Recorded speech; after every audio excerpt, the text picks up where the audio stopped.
Barka da zuwa Hujja News TV 24 mai kawo muku labarai masu inganci. Jama'a barkanku da sake kasancewa da mu a daidai wannan lokaci inda muke kawo muku labarai da rahotanni daga ko'ina a faɗin duniya.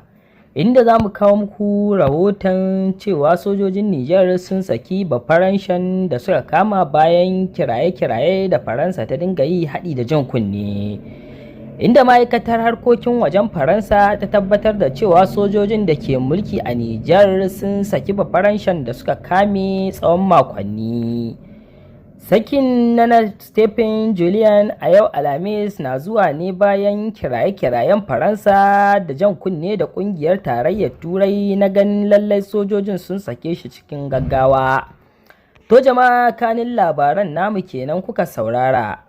Idan wannan shine farkon shigowarku wannan tasha tamu mai albarka, muna roƙonku da ku danna mana alamar subscribe da alamar ƙararrawa domin ci gaba da samun shirye-shiryenmu masu albarka. To jama'a, sai ku gyara zama domin samun cikakken rahoton namu.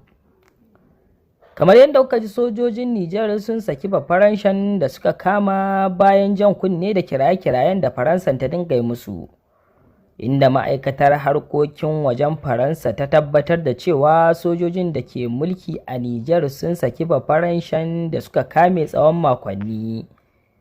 Sakin nan Stephen Julian a yau Alhamis na zuwa ne bayan kiraye-kirayen Faransa da ƙungiyar tarayyar Turai a ganin lallai sojojin sun sake shi cikin gaggawa. Sanarwar da ma'aikatar wajen ta Faransa ta fitar da safiyar yau Alhamis ta ce, tana maraba da matakin sakin Julian, inda Julian ɗan kasuwa da shafe tsawon lokaci a Nijar na taka muhimmiyar rawa wajen kare manufofin Faransa a ƙasar baya ga aikin wucin gadi a ofishin jakadancin da ke birnin Yamai.